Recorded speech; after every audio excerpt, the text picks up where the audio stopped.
এত সময় দেখলাম প্রেজেন্ট পাস্ট এবং ফিউচার টেন্সের প্রথম ফর্মটা, অর্থাৎ present indefinite tense, past indefinite tense এবং ফিউচার ইনডিফিনিট টেন্স। এখন আমরা দেখব দ্বিতীয় ফর্মটা, অর্থাৎ present continuous tense, past continuous tense এবং ফিউচার কন্টিনিউয়াস টেন্স। তো প্রথমে দেখি present continuous tense. Present continuous টেন্সের গঠনটা আগে দেখি।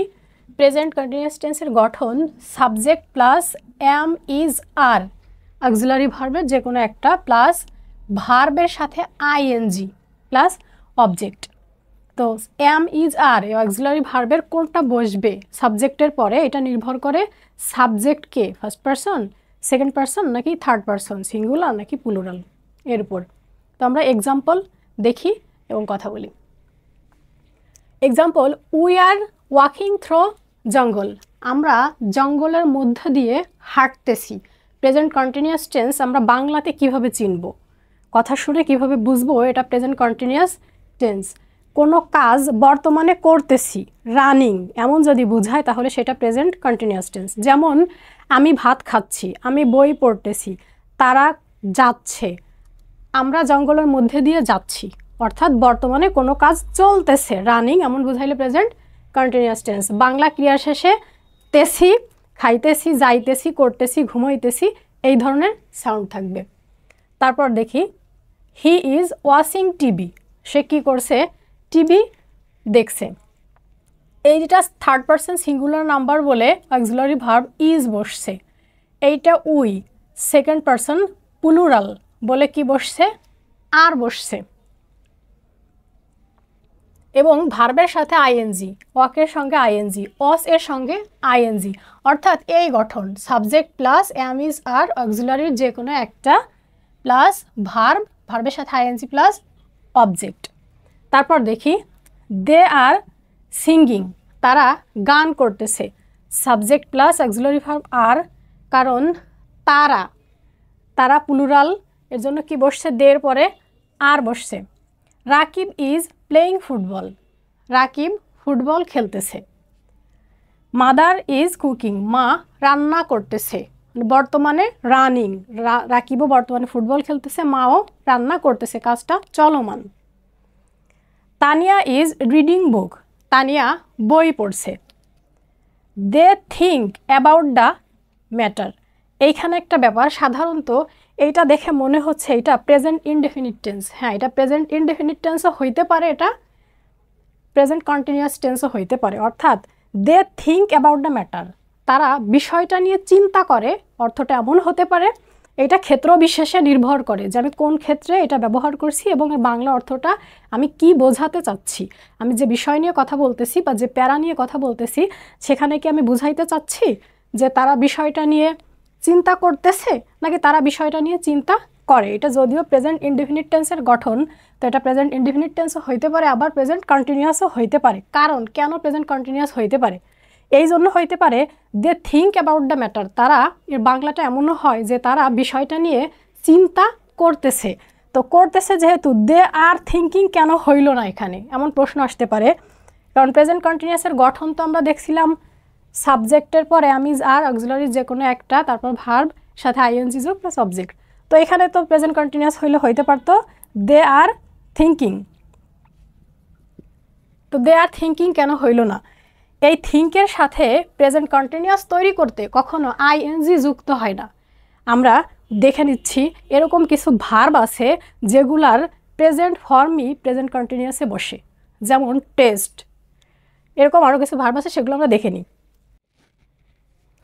এই যে ভার্বগুলা, এইগুলা প্রেজেন্ট ইনডিফিনিট টেন্সেও এই ভার্বই বসে, কোনো চেঞ্জ হয় না। আবার প্রেজেন্ট কন্টিনিউয়াসেও এটা বসে, এর সাথে আইএনজি যুক্ত হয় না, কারণ আইএনজি যুক্ত করা ছাড়াও এটা প্রেজেন্ট কন্টিনিউয়াসের ভাইব দেয়, অর্থাৎ রানিং কোনো কাজ বোঝায়। তবে হ্যাঁ, এই ভার্বগুলোর সাথে যে কখনো আইএনজি যোগ হয় না তা না। যদি কোনো সেন্টেন্সে এগুলোর সাথে আইএনজি যুক্ত হয় তাহলে বুঝতে হবে সেটা জেরান্ড হিসেবে আইএনজি যুক্ত হয়েছে। এটা প্রেজেন্ট কন্টিনিউয়াস টেন্সের গঠনে এই ভার্বগুলোর সাথে আইএনজি যুক্ত হবে না, কারণ এরা অলরেডি রানিং কাজ হিসেবে দেখায়, এই ভার্বগুলো রানিং কাজ দেখায়। ঠিক আছে, যেমন আই আন্ডারস্ট্যান্ড দ্য ম্যাটার, আমি ব্যাপারটা বুঝতেছি বা আমি ব্যাপারটা বুঝি, এজন্য এদের সাথে আইএনজি যুক্ত করে প্রেজেন্ট কন্টিনিউয়াস টেন্স করার দরকার নাই, যুক্ত থাকলে বুঝতে হবে ওটা জিরান্ড যোগে আছে।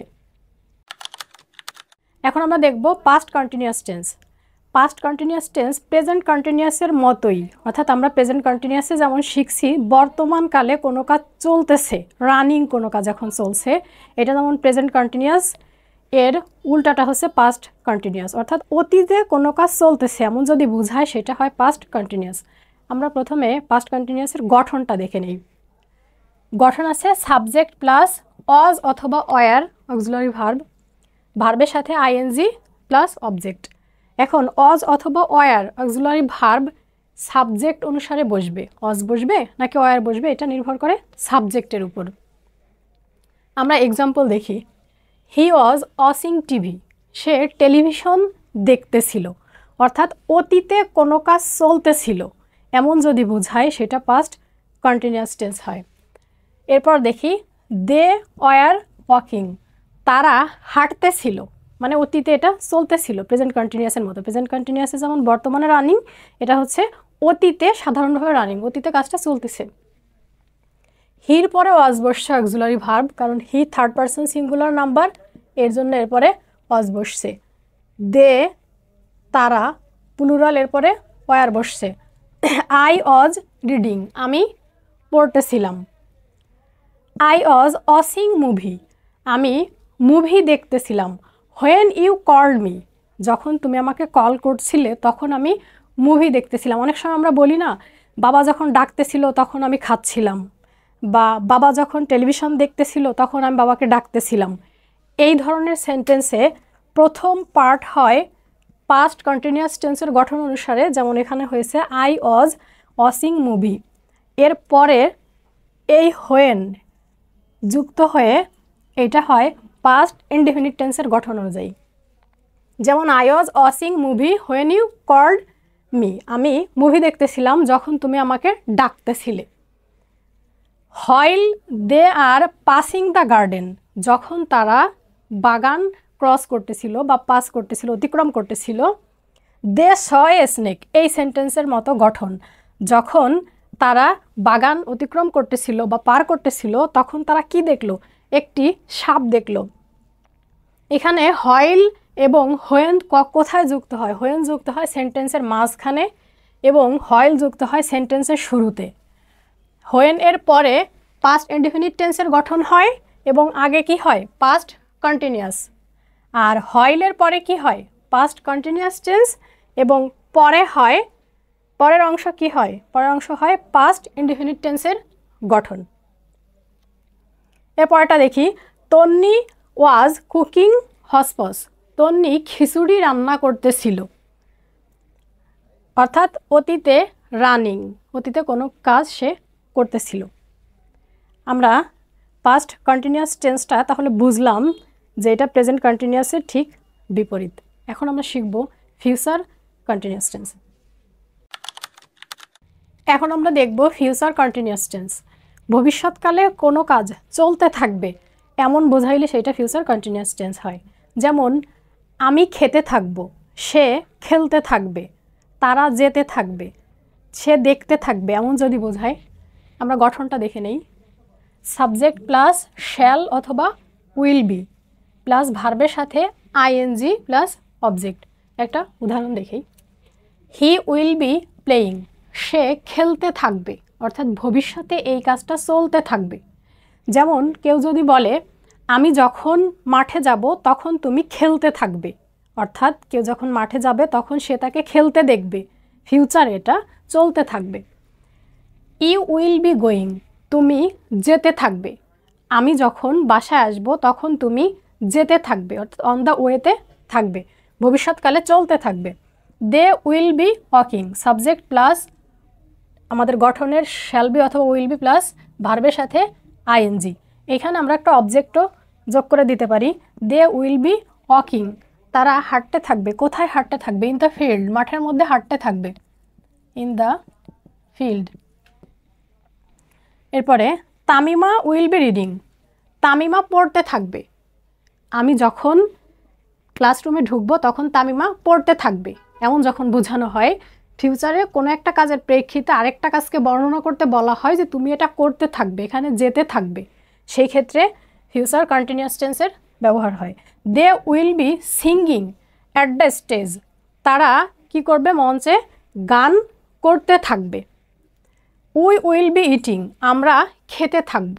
কখন খেতে থাকব, এইখানে আমরা কনজাংশন দিয়ে আরেকটা পার্ট যোগ করতে পারি। উই উইল বি ইটিং, আমরা খেতে থাকব। কখন খেতে থাকব, যখন তারা আসবে।